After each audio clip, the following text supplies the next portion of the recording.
प्रिय विद्यार्थियों,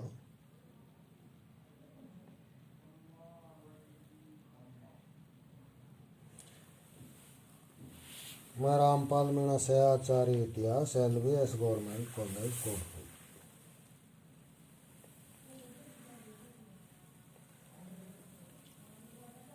विषय आधुनिक विश्व का इतिहास, BA पार्ट 3, पेपर 2। गत व्याख्यान में मैंने अफीम युद्धों की पृष्ठभूमि और उनके संक्षिप्त विवरण के बारे में आपको व्याख्यान प्रस्तुत किया था। अब मैं अफीम युद्धों के परिप्रेक्ष्य में ही उसका नेक्स्ट चरण यानी प्रथम अफीम युद्ध के बारे में आपको विस्तृत व्याख्यान प्रस्तुत कर रहा हूँ। प्रथम अफीम युद्ध 1839 से 1842 ईस्वी के मध्य हुआ था। प्रथम अफीम युद्ध ब्रिटेन की चीन में लालची प्रवृत्ति का परिणाम था। ब्रिटेन की नीति थी व्यापार द्वारा किसी देश में घुसपैठ कर देश की राजनीति में दखल देकर उसे अपना उपनिवेश बनाना। जब चीन अंग्रेजों की कूटनीतिक चाल में नहीं फंसा तो उसे अंग्रेजों के साथ प्रथम अफीम युद्ध का सामना करना पड़ा। अब मैं आपको ये बताऊंगा कि प्रथम अफीम युद्ध के क्या कारण थे। इस युद्ध के निम्नलिखित कारण थे। नंबर 1, अंग्रेजों की साम्राज्यवादी नीति।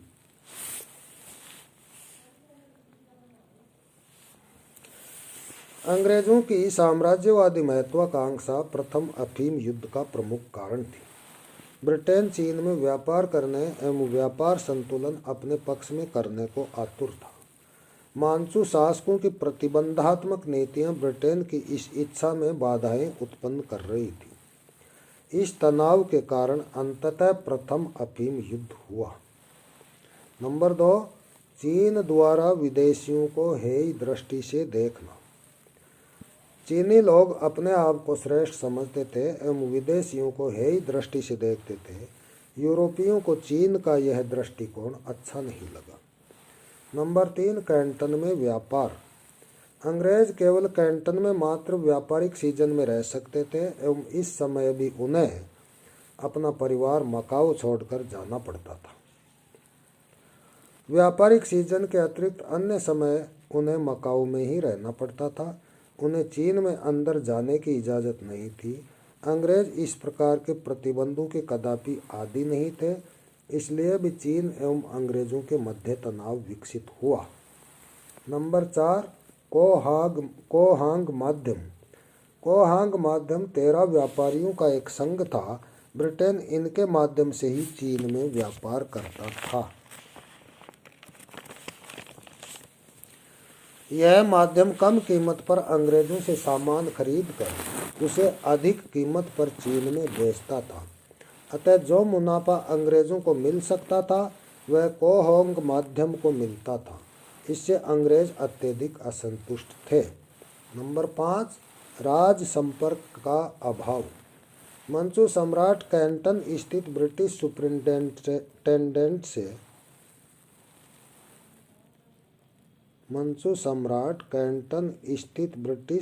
सुपरिंटेंडेंट से कोई संपर्क नहीं रखता था।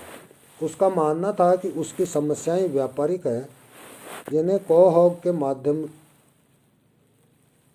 से ही सुलझाया जाए। ईस्ट इंडिया कंपनी के 1833 ईस्वी में व्यापारिक एकाधिकार समाप्त होने के पश्चात 1834 ईस्वी में लॉर्ड नेपियर ब्रिटिश अधीक्षक बना। मंचू सम्राट ने इससे भी संपर्क रखने से इनकार कर दिया। इससे अंग्रेज नाराज हुए।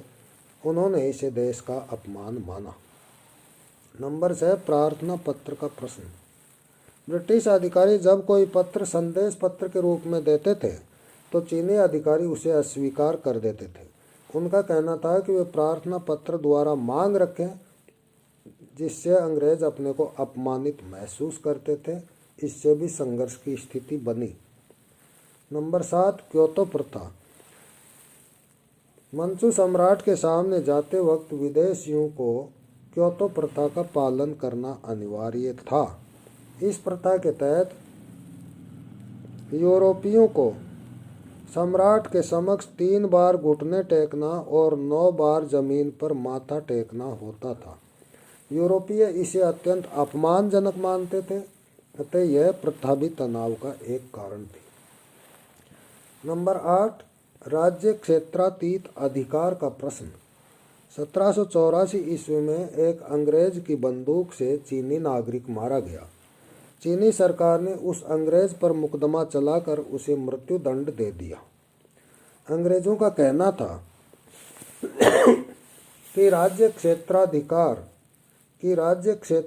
अधिकार के तहत उस अंग्रेज अपराधी को अंग्रेजों के सुपुर्द किया जावे तथा उन्हीं के अदालत में ब्रिटिश कानून के तहत उस पर मुकदमा चलाया जाएगा। 1793 ईस्वी में मैकार्टन मिशन ने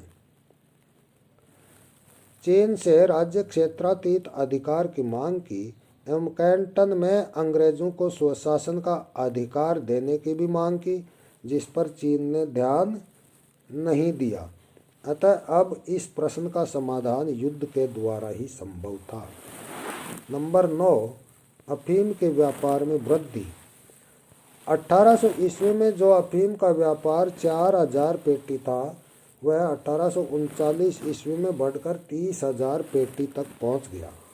चीन में इस बढ़ते व्यापार का नैतिक एवं आर्थिक संकट देखते हुए मंचू सरकार ने 1838 ईस्वी में अफीम व्यापार को रोकने हेतु कठोर कदम उठाए। इससे अंग्रेज उत्तेजित हुए। नंबर 10 तात्कालिक कारण।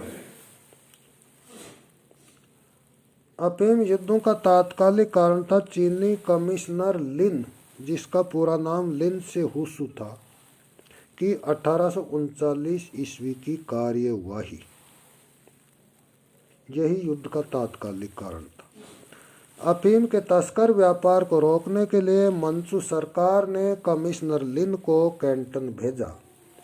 कमिश्नर ने अंग्रेजों के समक्ष 2 मांगे रखी। नंबर 1 विदेशी व्यापारी अपनी समस्त अफीम सरकार को सौंप दे। नंबर 2 भविष्य में अफीम व्यापार न करने का आश्वासन दे। इस कार्यवाही के बाद ब्रिटिश व्यापारियों ने अपने पास स्थित 20,000 पेटी अफीम लिन को सौंप दी।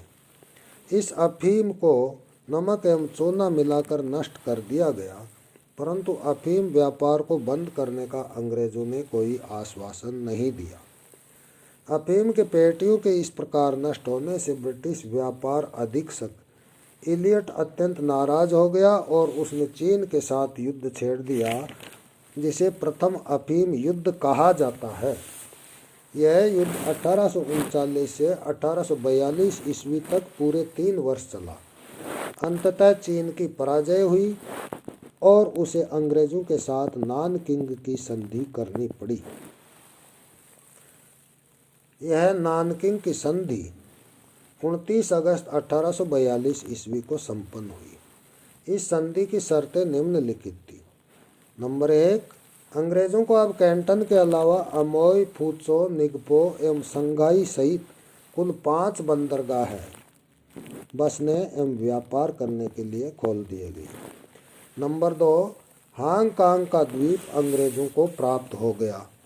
नंबर 3 चीन एवं ब्रिटेन के राज कर्मचारियों ने परस्पर समानता के आधार पर रहना स्वीकार किया। नंबर 4 चीन ने आयात निर्यात पर कर की दरें निश्चित कर प्रकाशित करने का आश्वासन दिया। कोहोंग माध्यम को समाप्त कर दिया गया। अब व्यापार सीधे चीनी व्यापारियों के साथ किया जा सकता था। इसके अलावा चीन को बहुत भारी आर्थिक हानि भी सहनी पड़ी।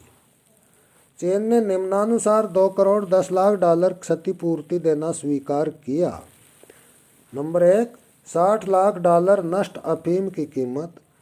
जिसमें $30 लाख कोहोग माध्यम पर ब्रिटिश व्यापारियों की देनदारी।